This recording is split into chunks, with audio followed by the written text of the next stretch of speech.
Theresa May faces outrage after pledging £30 million to cover flood victims. Theresa May faced outrage last night after she announced a new foreign aid package to cover victims of flooding as part of a new £230 million package, but only for people in Africa. Tory MPs slammed absolutely outrageous and perverse decision to spend £30 million of UK taxpayers' money on foreign victims when British households and small firms can't even get cover here following a spate of recent floods across England. Theresa May faced outrage last night by pledging £30 million to cover flood victims, but only in Africa. The foreign aid handout will help third world countries insure residents against natural disasters. Part of the cash will pay for the insurance premiums for third world countries to cover their residents against natural disasters, such as hurricanes, floods, famine and drought. But the scheme received a furious response in Britain, where new-build houses and businesses are not covered by the government's flood scheme aimed to protect homes hit by the 2015 floods that devastated Yorkshire in 2015.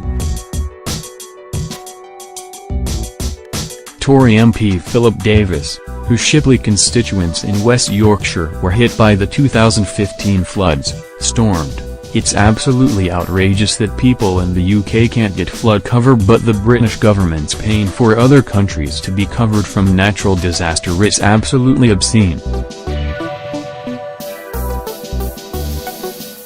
Let's make sure that everybody in the UK is covered by these things first, and if there's any money left over then let's spend it abroad." The £30 million fund will pay for insurance premiums over a 4-year period. The UK government hopes African firms will then be able to take on the insurance schemes to help countries become self-sufficient. It is part of a wider package of measures designed to boost Africa's economic growth so it can end its reliance on foreign handouts. Towns such as Tewkesbury, Glasgow, have been repeatedly submerged over the years. The PM insists the handout will give value for money. The PM insisted the extra £230 million aid money for Africa would deliver value for money for the taxpayer. But Tory MP Peter Bone called for a big slice of Britain's £13 billion foreign aid budget to be diverted to help British victims of natural disasters too. He said, "I don't see the logic of this spending.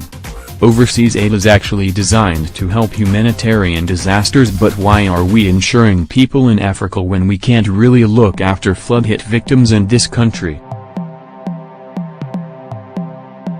It does seem to be that this 0.7% of GNI tends to make the department spend money on things they wouldn't have otherwise spent money on. And to be honest, that money could really be better spent in this country. Tory MP Peter Bone slammed the PM about failing to look after flood-hit victims in the UK. "My view is that we should do foreign aid based on need and that we should be taking a big slice of the £13 billion aid budget to help us deal with problems in this country, and there's certainly lots of things that money could be spent on, whether it's social care, the NHS or whatever." Taxpayer campaigners also lashed out at the government for sending more money abroad when it was still running a massive deficit. Taxpayers Alliance chief James Price said, "The British government is in no financial position to be paying for insurance to other countries when it is still running a deficit of £6.5 million an hour." Instead of promising UK taxpayers money to make themselves look good at international summits, politicians should focus on getting their own house in order by cutting back on spending and borrowing. 155 added to ITS staff. By Steve Hawkes, Deputy political editor officials at the government's Foreign Aid Department have drafted in 155 extra staff to help spend its £13 billion budget. The size of the workforce at the Department for International Development has gone up from 2,823 to 2,978 over the past year. The overall pay bill rose by £6 million to £166 million in 2016 to 2017, according to FID's annual report.